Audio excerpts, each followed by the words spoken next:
Well, right now, I would just want to be a dog walker.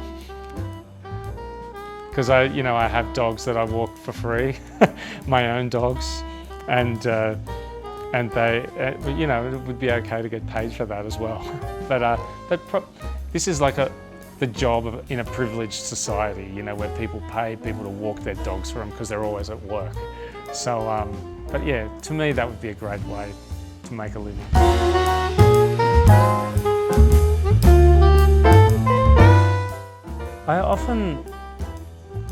The book I often say is What's Eating Gilbert Grape, because it's the book that shows that great characters are what make great books. And there is also a film of that book which is also very good, but the book is great.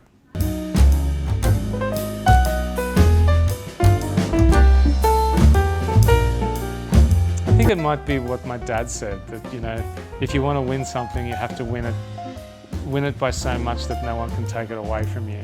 And I think that's what's sort of formed my work ethic of really doing the work, really do the training, have everything how it needs to be, so that you know every single part of it. And and that's why if someone asks me something about Bridge of Clay, or The Book Thief, or even a book I wrote 20 years ago, I usually know the answer.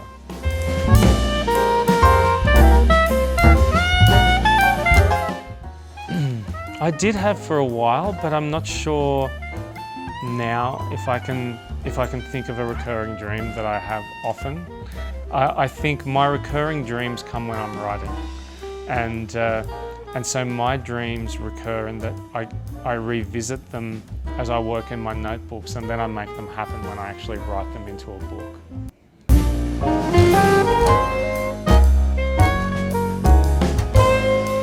If I can be any character in any book, just for this moment right now, I'll say the character of Hogarth in the Iron Man, the original Iron Man, which was, and it's a book that I've read to my children, that we can even recite the first lines, that the Iron Man came to the edge of the cliff, and it's great.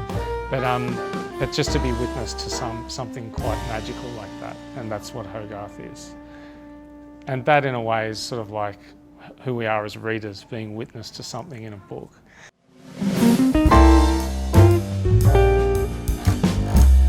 One of the films that I watched over and over again while writing Bridge of Clay was Chariots of Fire, and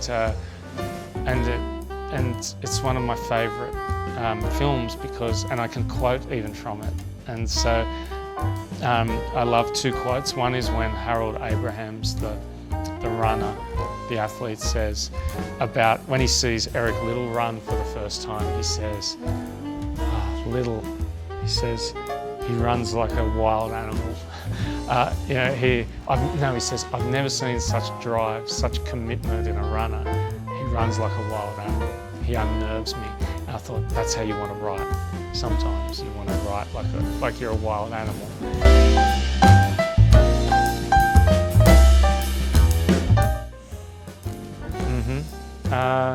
Yeah, quite a few books from my high school that were about Australian history. So maybe, which is a history about all of these kinds of things, of taking things, and every country has such terrible history, and so maybe it's fitting that I stole books and sent. Maybe I should mail them back to my high school.